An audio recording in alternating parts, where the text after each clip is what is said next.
All right, lots to get across. Joining me now, Sky's political contributor, Chris Yeoman. Chris, we'll start with the leadership change on Friday on the coalition side, on the Liberal Party side, to be specific. Early days, but it appears certainly that Taylor's out there front and centre. He wants his messages to be the economy, taxes, inflation, all of those got to mention. But very much he's put immigration in the frame, not just the quantum, but the quality. Now, 3 days, let's put a bit of caution here, 3 days in, but that Resolve poll overnight showed almost immediately he's got the Liberal Party or the coalition neck and neck with One Nation on a 23% primary. If you put Susan Lee back in the top job, that gulf opens up between the coalition and One Nation. So early days, but he's got a little bit of goodwill from voters.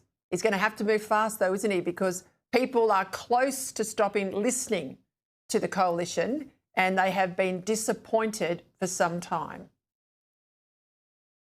Oh yeah, Peter, it is a very little bit that he's improved the margin, and it begins now all the work that he has to do over the course of a couple of years, and he has to understand that is day in, day out, week in, week out of traversing Australia, making sure that you have message discipline, making sure that you have policies that will actually begin to draw people back into your party and to try and rebuild the trust that has been broken. And that's the hardest part, of course, because all of us know in life that once you lose trust in someone, getting that trust back is very difficult. So these are very, very early days. And it reminds me, Peter, that I saw Tony Abbott in the second time around. So he goes through an election campaign, goes neck and neck with Julia Gillard in 2010.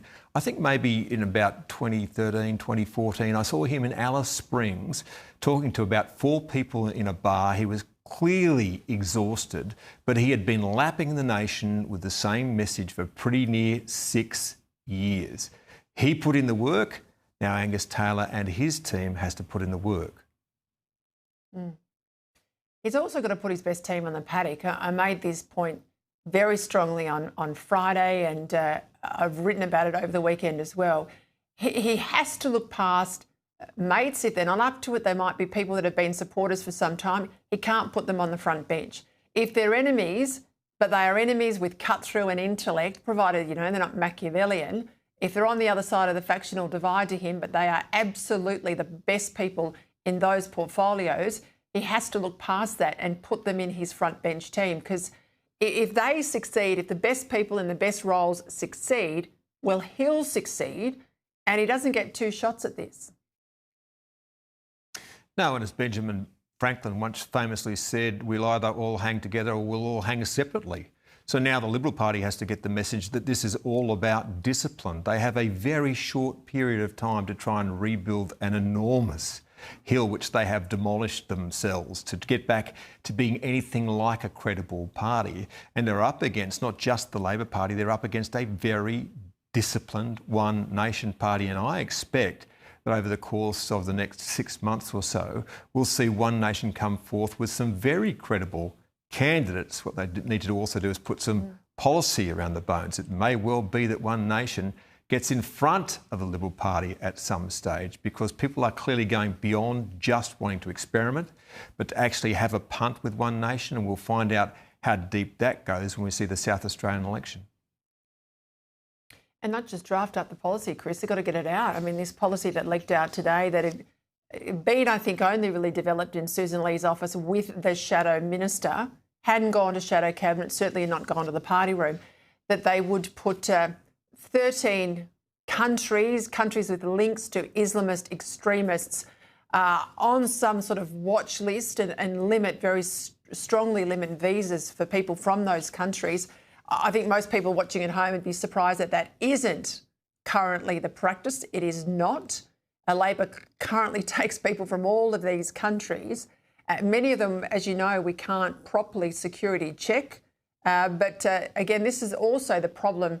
Susan Lee had a real policy constipation in her office, and that's got to change under Taylor. Yeah, look, I don't know why that didn't come out. And when it comes to immigration, there are two issues. One is the numbers themselves, and that's just too many. That's a simple message that you get out there. And the other one, obviously, is the values piece. And I thought it amusing today when I saw people talking about this extreme right-wing policy out of Susan Lee's office, which Angus Taylor is going to pick up. Yeah, well, guess who's trying to do it in the UK? Keir Starmer, that well-known far-right leader. So countries around the world have got the message on immigration. And it's a message that actually started in Australia under the Howard government, that was amplified under the Abbott government and then under every other iteration of the coalition. And now it is bipartisan policy in Australia. So if they start talking about immigration numbers and about people needing to align with our values, they can forget all the noise that they'll get in the media and all the do-gooder groups. They'll be getting head nods in lounge rooms around Australia. They need to stick to their guns.